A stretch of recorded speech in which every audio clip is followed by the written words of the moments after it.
দেশকে স্বৈরাচার মুক্ত দেখার স্বপ্ন নিয়ে কিশোর মুবিন অংশ নিয়েছিল ছাত্র জনতার বৈষম্য বিরোধী আন্দোলনে। টানা ৩৬ দিনের আন্দোলনে হাসিনা সরকারের পতন হয়। তবে দুচোখ ভরে স্বৈরাচার মুক্ত দেশ দেখার তার সেই স্বপ্ন আজও পূরণ হয়নি।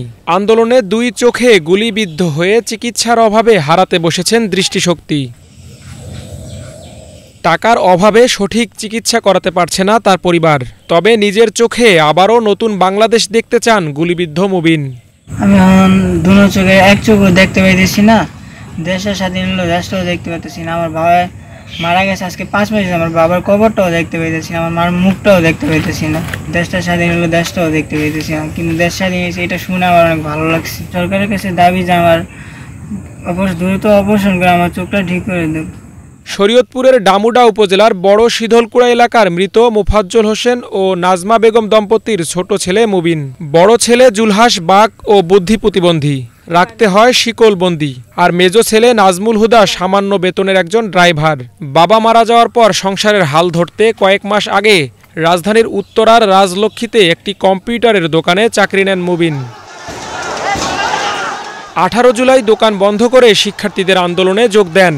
তাদের মিছিলটি উত্তরা থানার দিকে এগুলে হঠাৎ বৃষ্টির মতো গুলি ছোড়ে আইন শৃঙ্খলা বাহিনী। অন্তত 200-র বেশি ছররা গুলি এসে বিদ্ধ হয় মুবিনের মুখমণ্ডলে। চোখের সামনে নেমে আসে ঘোর অন্ধকার। রক্তাক্ত অবস্থায় সড়কে লুটিয়ে পড়লে তাকে উদ্ধার করে নেওয়া হয় ঢাকা মেডিকেলে। সেখানে গত 1 মাসে শুধু চিকিৎসা বাবদ ব্যয় হয়েছে অন্তত 2 লাখ টাকা। তবে বর্তমানে অর্থের অভাবে থেমে আছে তার চিকিৎসা।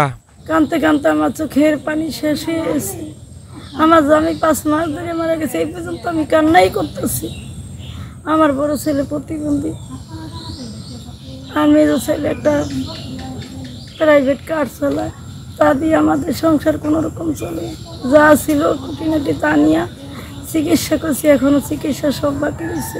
আমার সন্তানের সুচিকিৎসা করে দেখ, সরকারের কাছে আমার আবেদন, আমার অনুরোধ, আমার ছেলে যেন আবার দেখতে পায়। দ্রুত চিকিৎসা হলে আমার ছেলে চোখে দেখতে পাইব।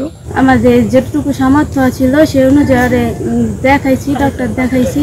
এখন যেন সরকার যেন আর কি ভালোভাবে চিকিৎসা করে পৃথিবীর মুখ দেখাইতে পারে।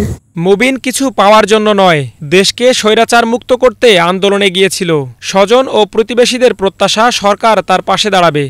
টাকার অভাবে চক্ষুর চিকিৎসা করাইতে পারতেছে না, সরকারিভাবে একটু ট্রিটমেন্ট করায় একটু আর চোখ দুটা দিয়ে যদি পৃথিবীর আলো দেখতে পারতো তাহলে ওদের ফ্যামিলিটা একটু ভালো হইতো। মুবিন আমার বন্ধু হয়, কোনো আমাদের মাঝে আসতেছে না, ও দেখতেও পারতেছে না। আমাদের সরকারের কাছে একটা দাবি, ওর যেন চিকিৎসা করে দুনো চোখ ভালো করে দেয়।